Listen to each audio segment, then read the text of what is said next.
All right, in this example, I'm going to show you how to use Character Animator to get your design that you should have sketched and start actually creating it so that you can use your webcam to puppet it and get artificial intelligence doing all your animation for you rather than having to do it keyframe by keyframe.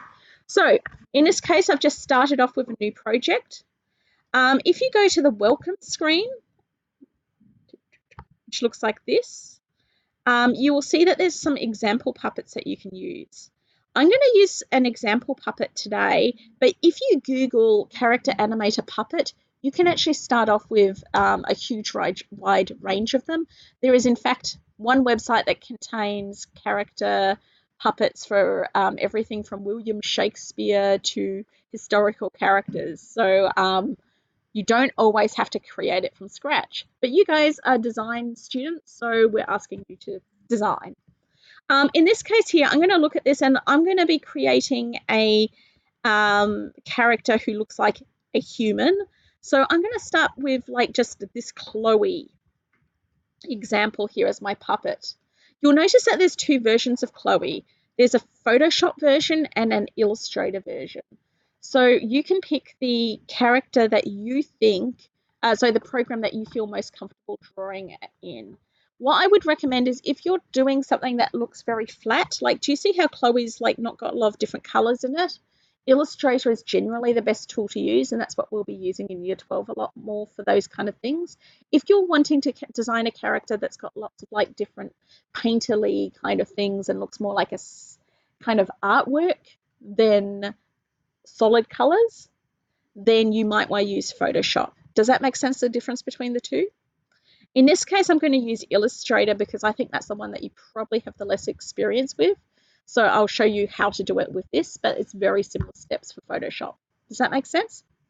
So let's go to Illustrator.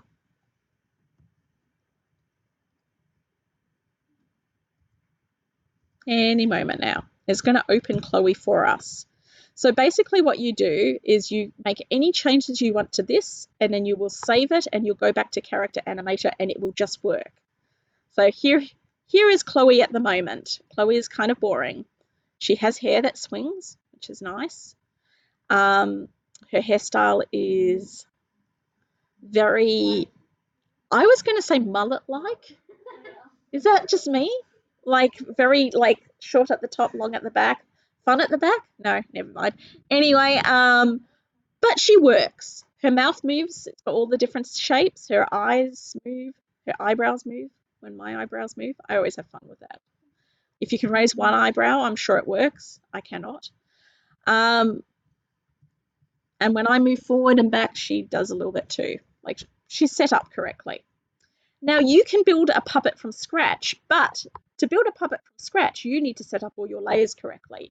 So this is why we're using an already existing puppet, because it means that we can just adjust those layers to make it suit the character we've designed, rather than having to make sure all our layers are set up correctly. So if I look in my layers, so if I go Window, Layers, there's all my layers. Same thing in Photoshop, you'll see your layers that way. Do you remember using layers in Photoshop? Good. They're all nodding. Just mentioning that for the webcam. They are all intelligent people. When you look in your layers, you'll notice that, when I make Chloe bigger, I can see that she's got a head layer. When I make the head layer bigger, I can see she's got a right elbow layer. When I make the white eyebrow layer open, I can see that there's 3 different types of eyebrows. She's got the worried eyebrow, the angry eyebrow, and the normal eyebrow. So what I would need to do is, if I want to give her a different eyebrow, I would have to change each one of those to suit the new eyebrow. Does that make sense?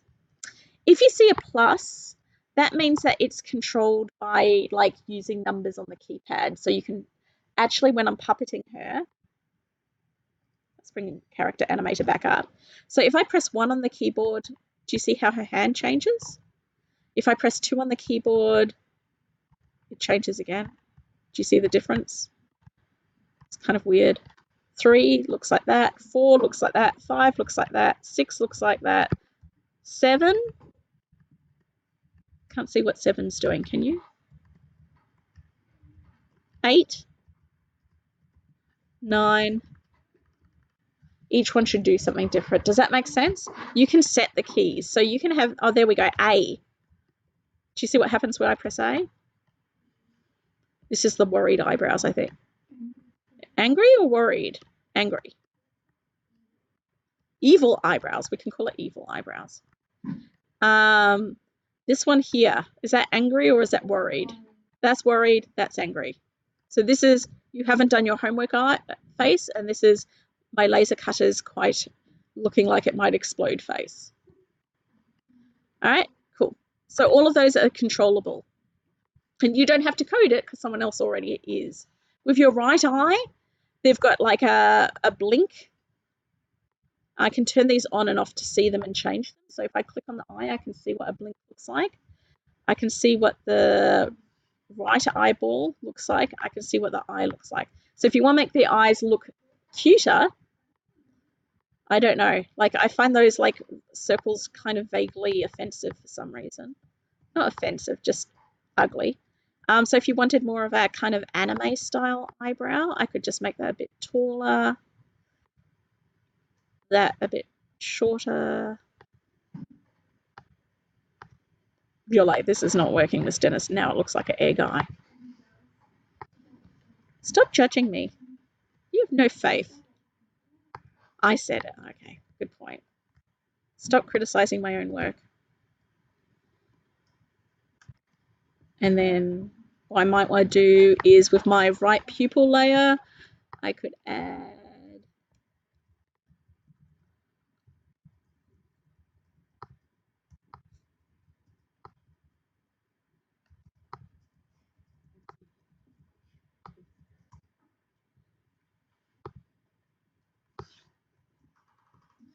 this is the pause when Miss Dennis gets overly involved and should just shut up.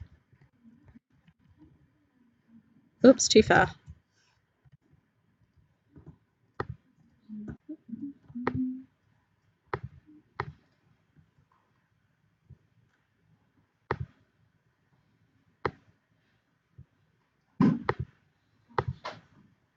Yeah.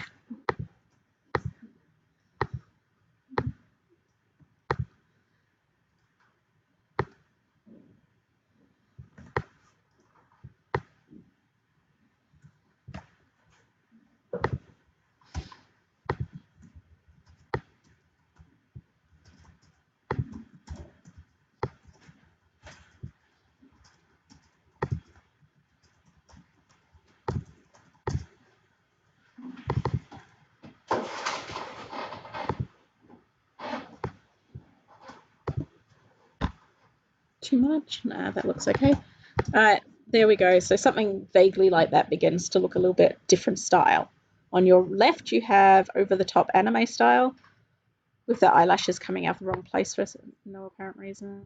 I don't know. Anyway, and on your right hand side, you have starey, horrible, scary eyes.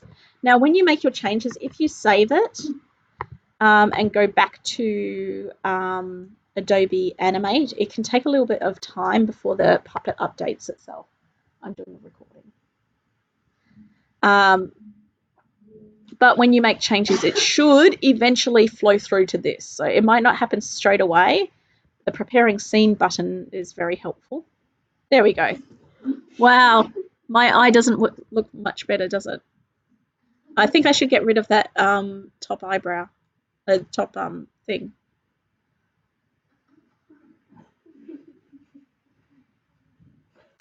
Okay. You're very judgmental. I don't like any of you guys. But you get the general gist of this, correct? And you know how to make better eyes than I can. How would you make the other eye the same? Oh, good question. All right, so let's say you want this monstrosity to go on the other side. How about I get rid of that? Does that help? You're like, Miss Dennis, you just suck. Can you move on? All right, I will move on. So let's say we want that to go on the other side. You copy that. Select the other eye. So that's the right eye. I want to go into the left eye. I want to go onto the left eyeball layer. I want to delete that one and paste in this one instead.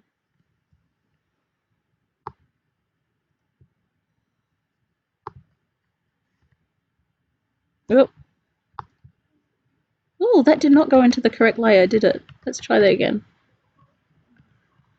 Command Z, Command Z, Command Z. All right.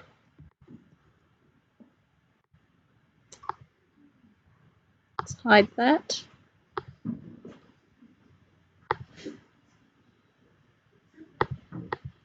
There we go.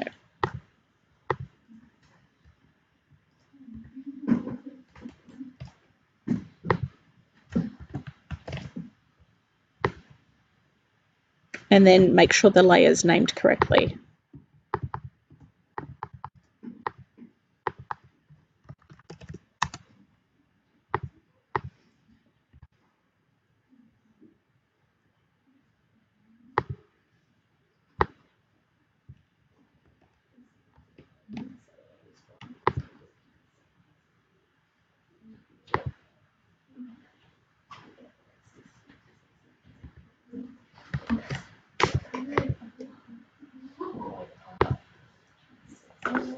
Does that make sense? What I'm doing here?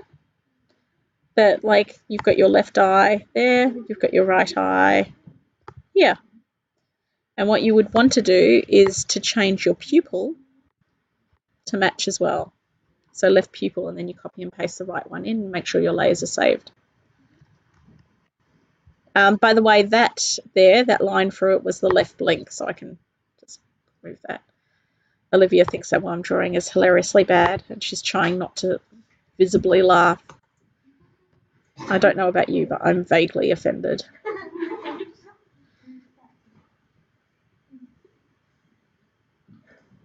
So to get it into Animate, you just saved it. Yeah, so it's pretty easy to fix. Does that make sense? When you're absolutely completely done, you can just close Illustrator and it'll work. There's end of the lesson.